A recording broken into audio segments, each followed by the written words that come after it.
কবরের মধ্যে কিছু কিছু ব্যক্তির লাশ ফেরেশতারা খুঁজে পাবেন না। ফেরেশতারা কবরে আসবেন, আসার পরে দেখবেন যে কিছুক্ষণ আগে যে মাইয়াতকে দাফন করা হলো সে মাইয়াতের লাশ কবরের মধ্যে খুঁজে পাচ্ছেন না। আল্লাহ রাসূল সাল্লাল্লাহু আলাইহি সাল্লাম বলেন, বুখারীর বর্ণনায় আসছে যে মাইয়াতকে যখন দাফন করে আত্মীয় স্বজনরা চলে যায়, 40 কদম দূরে যাওয়ার পরেই 40 কদম দূরে যাওয়ার পরেই তার কবরে ফেরেশতার আগমন হয়। দুইজন ফেরেশতা তার কবরে আসে।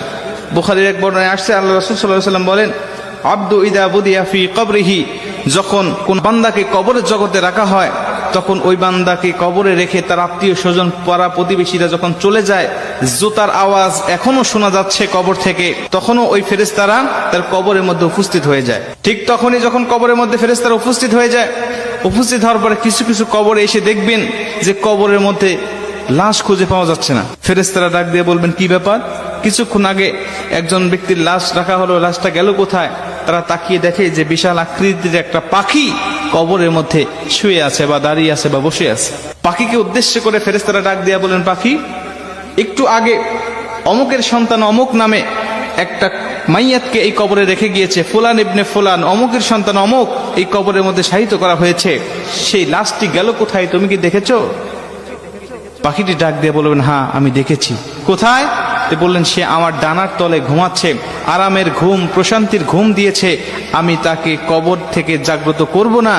ইসরাফিল আলাইহিস সালাতু ওয়াস সালাম যখন সিংহায় ফুঁক দিবে তখন পর্যন্ত আমি তার পাহারাদার হিসাবে এখানে থাকব, তাকে প্রশান্তির ঘুম দেওয়ার জন্য আমি এখানে তাকে পাহারা দিব। মুসলমান ভাইরা আমার, ফেরেশতারা পাখিকে ডাক দেয়া বলবেন, পাখি রে, ওই ব্যক্তিকে একটু বের করে দাও, আমরা তাকে শুধু 3টা প্রশ্ন করে চলে যাব। 3টা প্রশ্নের উত্তর যদি দিতে পারে তাহলে তুমি তাকে আরামের ঘুম, প্রশান্তির ঘুম তুমি তাকে পেরে রাখবে। পাখিটি ডাক দেয়া বলেন, না, আমি তাকে বের করে দিব না, আমি তাকে বের হতে দেব না, আমি তাকে ডাক দিতে পারবো না। খবরদার, তোমরাও উচ্চ স্বরে কথা বলবে না।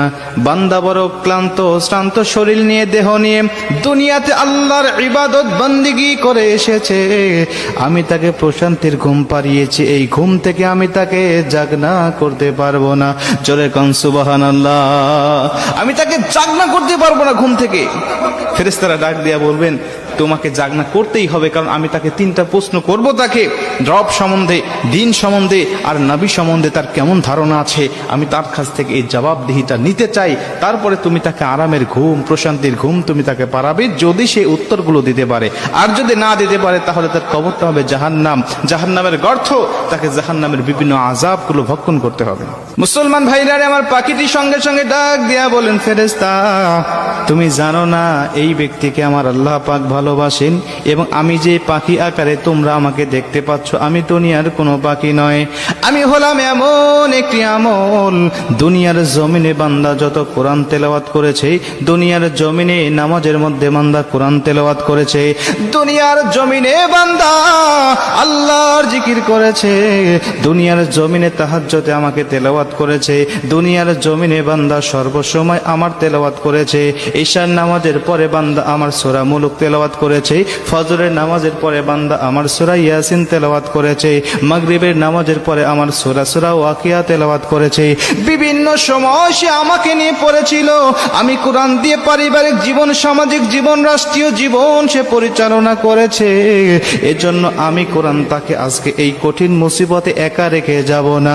আমি এসেছি তাকে পাহারা দেওয়ার জন্য, কবরে, মিজানে, হাসরে ফুলসিরাত পার করাইয়া বান্দাকে জান্নাত দেওয়ার আগ পর্যন্ত আমি তার পিছন থেকে সরব না। জোরে কোন সুবহানাল্লাহ। আমি তার পিছন থেকে যাব না, আমি কঠিন মুসিবতে তাকে একা ফেলে রেখে যাব না।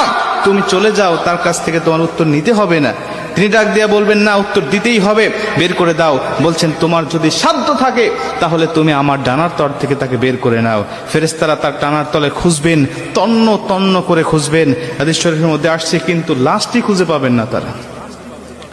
মুসলমান ভাইরা আমার, ফেরেশতারা আল্লাহকে ডাক দিয়ে বলে, মালিক, অমুকের সন্তান অমুককে এই কবরের মধ্যে কিছুক্ষণ আগে রেখে গিয়েছিল তার আত্মীয় স্বজন, কিন্তু এখন তো তার কবরে তাকে পাই না, কেন, কোথায় গেল? আপনি আমাদের